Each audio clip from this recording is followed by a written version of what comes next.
anggere seneng nyambut gawe kula pun mempeng. Ah, munafik. Munafik.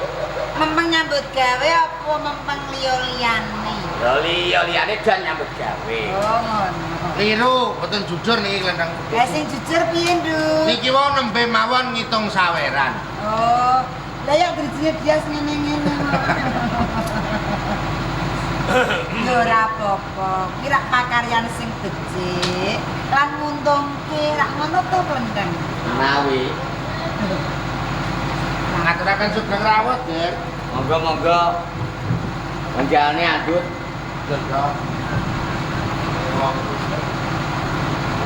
Oh, main tengah nyapa kowe. Ono lho. Nah, Ngapa tok gremeng, Klendhang? ngitung saweran, kira-kira wong Ora naik. ora.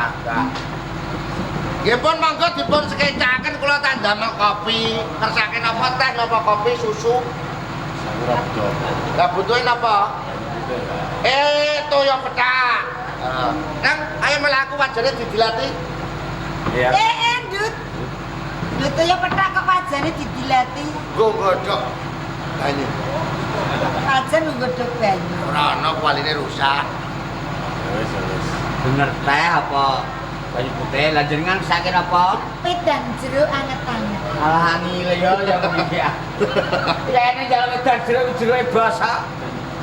Pedang jeruk anget-anget. Ya wis kono-kono. Ya nek anget-anget ini wenten jeruke. Rampung iki pakaryanmu sing dhuwur. Monggo dikecaken. Nggih, nggih. Ngapunten lho nggih. Bunda. Ya sing setya. Iji kula Sang Prabu. Kepiye sakwise keng slira mapan ing Kedaton Malawapati. Senajan to iki mapan ana ing panggonane abdi Klendhang. Rumaos marem raos sing dados kula sinuwun. Tenan. Aja mung tata gelar lair. Nanging lair tumu sing batin. Yen ingsun ngoleh-ngoleh kuwi ora jumbuh lan kahanan. Kok saged ndika Ing ngarep sliramu matur yen remen cumandha ing Kedaton Malawapati. Rikala ana ing pertapan Untara Segara ndak boyong tumuju ing Praja Malawapati. Monggo aku lan sliramu wis resmi mangku bebrayan agung kang sipajeji. Nanging yo ki ingsun durung bisa ngrasakake maduning katresnan pindhaning kumbang. Ingsun durung bisa nyecep madu sakjroning kembang. Banjur sok ben manusia senapan meneh. Nuwun sewu nggih Sinin Prabu. Mawi perkawis nyecep maduning kembang pangandika panjenengan dalu. Kaya mangko. Tegesipun lomban ing samudaning asmara nyecep maduning katresnan yen dalem dereng ngraosaken Sinin. Kaya mangko. Nyun pangapunten sakderengipun. Awit wedal sakmenika kula dereng sagu Sinin. Ya kene kudu rasane. Mongko bagya mulyane wong bebrayan. Kuwi yen wengi-wengi sepisan. Ya to. Monggo ingsun tanggung jawab sakmutu. Ingsun mulyake marang Kang Slira. Ora mung sliramu. Sedulurmu ya Kakang Patih Bathik Mati. Uga melu mukti wibawa ana ing Praja Malawapati. Rumaos Sinin. Kekuranganku apa diajeng? Sinin Prabu. Mai perkawis sama perkawis kemamon menika boten wonten ingkang kira. Ning mai perkawis kedalat kali penyandal. Yen agung pangsami. Pedal sakniku kula dereng saged. Umpami kula kepeksa manah kula inci. Mongko ora sadengah wanita mapan ing Kedaton Malawapati. Mongko sliramu kuwi endang sutaning pandi. Padha karo nampa kanugrahan kang tanpa pepindhan. Menika leres pangandika nyantel Sinuhun Prabu. Namung sak kula ateges saged junjung derajat kula. Ning kuciwani kula dereng saged lelati kalih penyantel Sinuhun. Tetep durung bisa. Mbok menawi nggih dereng titi wancinipun Sinuhun. Uga durung sagup. Banjur kapan meneh? Mawi minjang napa kula dereng saged matur Sinuhun. Dereng saged nentokaken. Upama sliramu sun peksa. Tembung dipeksa kuwi mengko ndunduane mesti bakal. Iya. Ora dadi sebab ingsun sabar. Ya. Kakang Madrim. Kepala diarsa.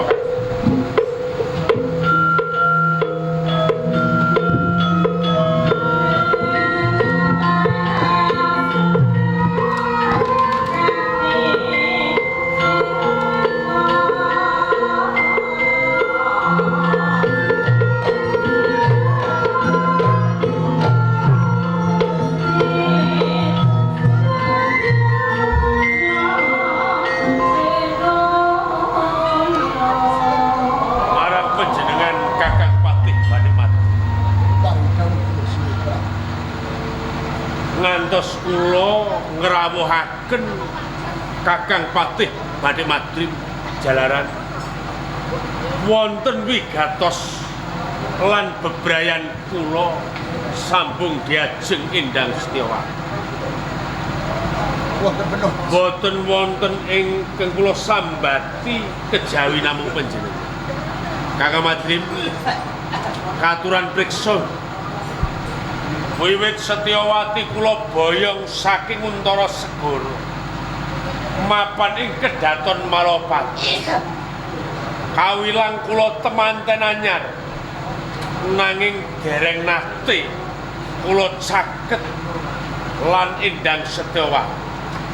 Malah kapara Setyawati tansah semaya mbok menawi panjenengan sampun tanggap ing swasana. Mila menika perkawis menika kula borongaken dhateng panjenengan.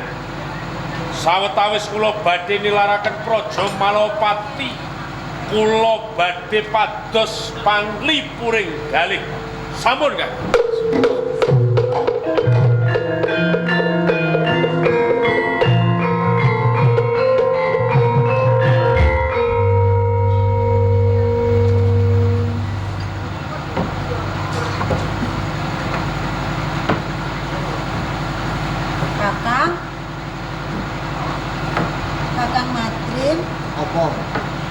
Aku ora krasan, Kakang. Ayo bali ning Untara Segara wae yo. Piye? Kowe kandha ora krasan ngejak bali ning Untara Segara. Setyawati. Aku lan kowe iki kena diarani wong ajeblik. Kirim maju kiling balen-balen lungan bebasan. Diangkat derajate. Siliramu didadekake garwa Prameswati. Sinambing lan Sinuhun Prabu Anglingdarma. Yen to bali ning desa. Apa mbalani urip rekoso meneh Adi Setyawati ae? Rekoso waton aku sanding sampean ya ora apa-apa to, Kakang. Iki dadi pawadanmu ngono. Dasarmu ngono Adi. Iya. Tak kandhani ya. Merga muktimu pinangka garwa Prameswari ing Kraton Malopati. Aku go melu ngrasake mukti. Aku diangkat dadi patih merangkani Sinuhun Prabu Anglingdarma. Kena diarani aku ki muntu katutan sambel Adi. Kok malah ngejak bali ning desa urip rekoso meneh, Lah aku ora krasan kok, Kakang Madrim. Dadi kowe kandha ora krasan. Aku kangen ning desa. Kowe pengen bali. Tak kandhani. Wong golek gawean saiki ki ora gampang. Golek gawean saiki ki ora gampang. Tuladhane kaya dening aku. Kena derane aku nampa kanugrahan kang tanpa pepindhan. aku dadi prabot ing negara. Sliramu uga kaya ngono, muktine Brama. Apa kurange? Sinun Prabang Lenggarma peparing kelawan sliramu aku. Ora ana sing kurang. Lah yen to sliramu sing ora kurang, ya kene sliramu sing lirwa. Ora ana tepi marang darmane garwa Dadi kowe ngejak mulai. Ngejak bali. Ora ndak mulai. Karo sampean. Mulya dhewe. Aku ya weka yen ora karo sampean, Kakang. Aku ki pinangka praboting negara ya Setyawati. Aku kudu mituhu marang dawuhe ratu. Yen kowe isih kepengin urip rekoso ning desa ning pertapan Untara Segara kono, ndak mulih dhisik. Aku ya mau, Kakang. Dadi ora gelem. Lho ngono kuwi lho. Dikongkon mulih dhewe ora gelem mapan ing Praja Malawapati kinarya garwa ning kok kowe lirwa jajal ngono kuwi. Setyawati. Kang Martin. Kowe apa ora pangandikane Sinun Prabu Anglenggarma? Sinun Prabu Anglenggarma nganti mesgul penggalihe runtik atine. Ninggake Praja Malawapati golek panglipring ati. Nek nganti Sinun Prabu Anglenggarma nemahi pralaya tumekaning pati. Sing kapitunan ora mung sliramu ati, ning kowe ngorbanke kawula kabeh ing Praja Malawapati. Tumekaning pati, Kakang. Ya gene ora. Wis kul penggalihe. Heeh. Kakang Martin. Apa? Yen ngono, aku gawe kuciwa penggali Sinun Prabu Anglenggarma ya, Ya Kakang. gene ora ati. Subuk ora rasake. Apa kowe tegelan mentolo nyawang kahanan sing kaya ngono Kakang Martin. Apa? Ya wis, yen kaya ngono, Kakang. Coba sampean Bupati Sinun Prabu Anglenggarma monggo diajak kondur sampean matur yen aku gelem lati marang Sinun Prabu Anglenggarma. Setyawati. Subuk diambali meneh. Subuk diambali meneh aturmu Sampean Bupati Sinun Prabu Anglenggarma mengko diaturi kondur. Yen wis kondur, yen wis kaya ngono sampean kok matur, Kakang. Yen to aku saguh leladi kelawan Sinun Prabu Anglenggarma. Apa kuwi tenan Adi Setyawati? Lahir kan sing Bandung, Kakang. Ngono ya ayu tenan kaya Aku sak isine ngono, Kakang. Kaya ngopo? Penggali Sinun Prabu Anglenggarma yen to ngerti kahanan iki. Ya wis, sawetara sliramu tak tinggal, aku bakal sumusul ngersane Sinun Prabu Anglenggarma. Tinggal diajak kondur yen pinangi, Ayo Kakang. masuk. Sinun Prabu Anglenggarma. Aku tansah ranti rawuh panjenengan Sinun Prabu. Yen penak bakal gawe sanggare pamujan.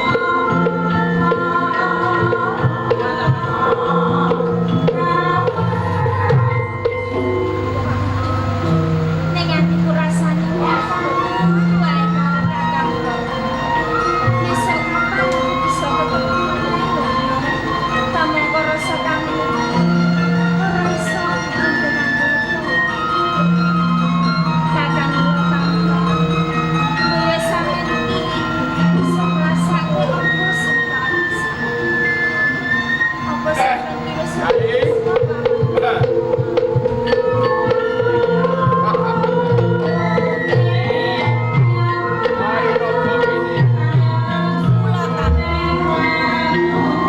Kami kula papan wonten sabda pratala. Menawi to kula nyawang kalih sampean pasuryaning ayu. Ning kula niku ajih estudipun. ngerti apa? Menawi tanggen kula sambung tresna kalih panjenengan, menawi kajenengan dening Pikula Nagaraja rak badhe cilaka. Wis tak kula tampan, Nggih. kowe ora usah kuwatir. Mengko yen nganti konangan kelawan bojoku yo garwaku Kakang Nagaraja, aku sing bakal tanggung Aku jawab. jawab, gelem kladeni kelawan aku. Wis, ayo saiki ora sandeka kesuwen, tak ladeni. Ladeni Iya. masuk kamar.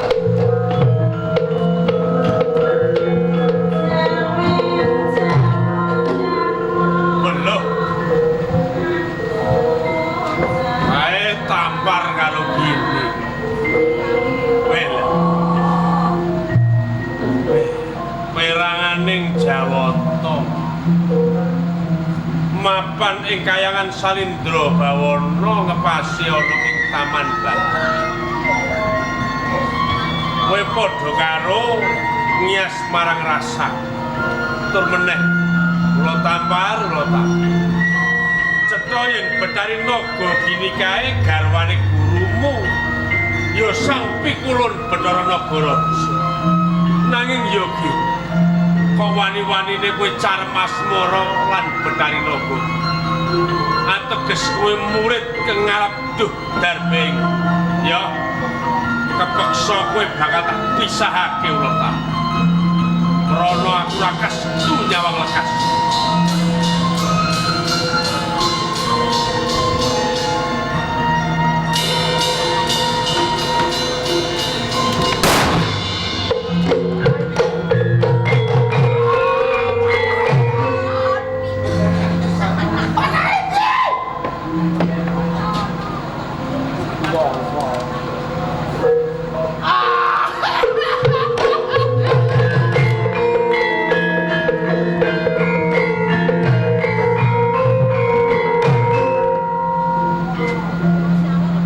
Mati kowe lho. Aja ngluputke aku yen aku mentala lan. Ya? Ulang.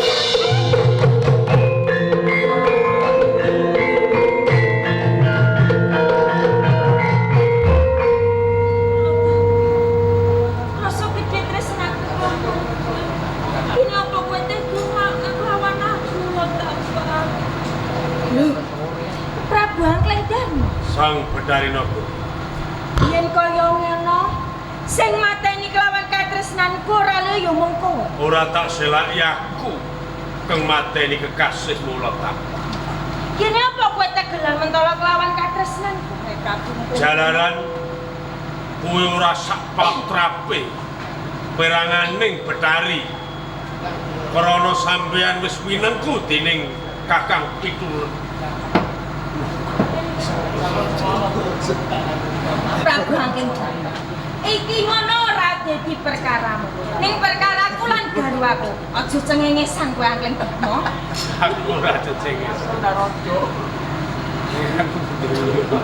Wis perkara iki aku tetep ora trima. Bakal tak pradulke kelawan garwaku.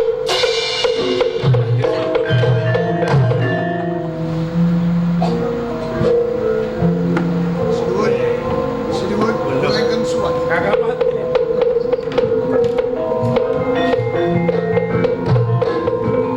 Kakang Pati. Sinuwun Prabu. Rikala semanten panjenengan ngutus patus kripit dhateng Diajeng Indang Sewa. King menapa panjenengan minggah wonten ing Taman Batu? Njumbahaken dhateng pangandika bejangan. Katuran pirsa Sinuwun Prabu. Menawi ari kalenggan mriku Adi Endang Setyawati purun lelados dhumateng panjenengan. Setyawati purun leladi dhateng kula. Walah, Diajeng Indang Setyawati.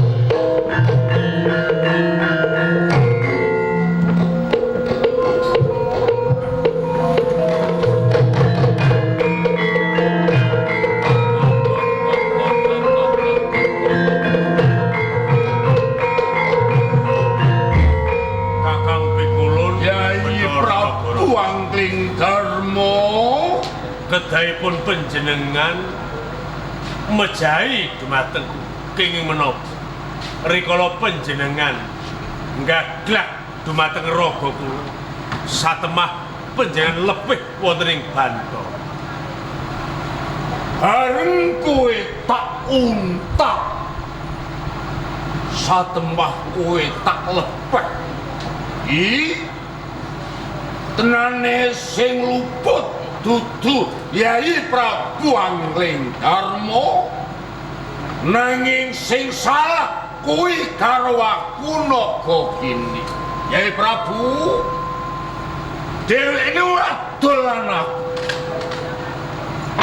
Yen Yai Prabu Angkleng Darma kuwi seneng lan naga kini, sebul sing tresna malah Pikulun kula tampar dijamah lan naga gini. Mulya Prabu, pun Kakang kurang wicaksana, pun Kakang luput Yai Prabu Angling Darma. Matur nuwun Kakang. Menawi Kakang Pikulun Nagaraja sampun pitados dhumateng kula. Estu panjenengan kula mboten lepat malah kapara. Duk rikala wonten ing Taman Bagindo, kula tampar lan Sang Bathari Nagagini katemben carem asma. Lajeng kula ngertos kahanan menika. Kula tamani Kyai Pasopati. Satemah kula tampar tumekeng pralaya. Yai Prabu, malah pun Kakang nelaki gunging panuwun gentang bapa pindhan Yai. Kula tampar kuwi tak Sukerto ing Taman Bagindo. Bisa sinumerga Yai Prabu Angling Darma mingolanipun Kakang Yai Prabu Angling Darma. Nanging Kakang Bathara Nagaraja, Yai Prabu, rikala kula manjing wonten ing lak-lakan panjenengan, kula sumurup cahya sacakra manggil. Lajeng menika darunanipun kados pundi? Yai Prabu, Yai Prabu, tenanipun Kakang kabutan jaran biyen aku nampa aji gineng diuling lan Nabi Sulaiman aja nganti diparingke dening titah liyane kuwi Nagaraja. Yai Prabu, rening kuwi ratu ing kraton Malapati, ratu geng budi luhur Yai Prabu. Mengko pidaning Nabi Sulaiman aku nampa di tenane sing kok sawak lalakanku kuwi mau aji gineng Yai Prabu Angling Darma. Mila keparenga lunturing aji gineng kula suwun. Kok suwun Kados mekaten. ya yen kaya ngono ya. Ayo tak gani. Kuwi manjing ana ing papan panembah monggo bakal tak wedang Yai Prabu Angling Darma. Kula dherekaken Kakang.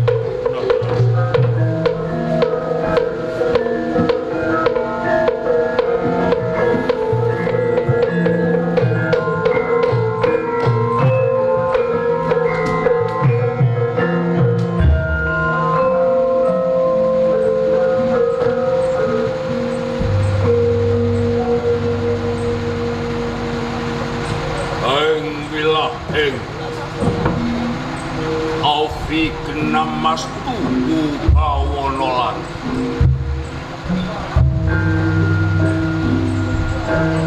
Sang Hyang Trimurti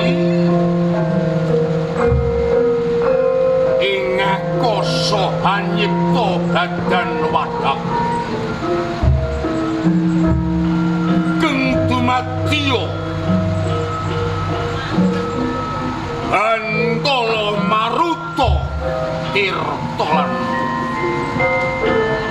satemah dadi awujud badan wadak Yai Prabu Angling Darma. Duh, Sang Hyang Trimurti kawula nyuwun ing wilahing afigenam Martu Bawonolan. Kawula nyuwun Sang Hyang Trimurti aji gineng mugi kasarira wonten ing rasa sejati ing badan watak Prabu Angling Darma. Pinlongo panuntuning agesan wonten ing margining kautaman ing ilahing afigenam Martu Bawonolan.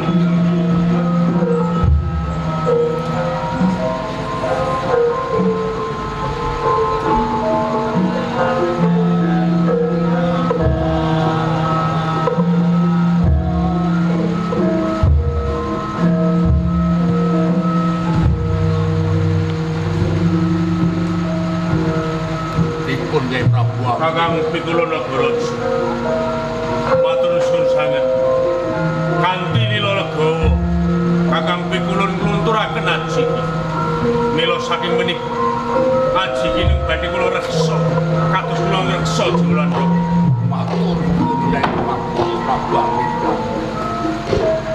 Kula ikhlas lahir bagus boten sadengah titah nuwun ning boten badhe kuwaringi kejanem Yai Prabu Amita. Lajeng tata caranipun kados pundi menawi sampun kasino ngaji Yai Prabu dawuhing Nabi Sulaiman titah inggih sampun kasinur aji gineng tenanipun ngertos Ojeng satu menapa yang dipun karepake Yai Prabu Amita. Ojeh pun satu menika saged ngertos sarta mireng. Aten Yai Prabu Amita. Matur suwun. Lajeng walaipun kados pundi walaripun kados Yai Prabu. Sindraning Yai Prabu nampi aji gineng. Pangeling-eling Yai Prabu. Mbok menawi wonten satunggaling tiyang ing badhe nyuwun aji gineng kalih sampeyan. Aja nganti pisan-pisan ulungke. Gedhe pidananing Nabi Sulaiman ya Prabu Amita. Kakang pikulun nagara Yai Prabu Amita. wiwitan hingga pungkasan menapa ingkang dados sabdanipun Kakang pikulun nagara badhe kula esti salebeting manah ingkang menika monggo sami sewang-sewangan panjenengan makayangan kula wangsul wonten ing Kedaton Malopat nanging saderengipun kita saputra sami wangsul suwangsul monggo sami memuji wonten kesanipun Sang Akaruluk mugi kayangan tentrem Malawapati ugi tentrem lumeber wonten ing desa Pakuwon langkung-langkung ing Hamengku Gati mugi tansah kalih sing sambikala jinaketaning Karaharjan tinebening Tulak Sari boten manggih halangan setunggal menapa kula kathah rejeki panjang umuripun monggo sami gembul bujana wiwaha Andrawina Rahayu Arya Basuki Yai Prabu Amita.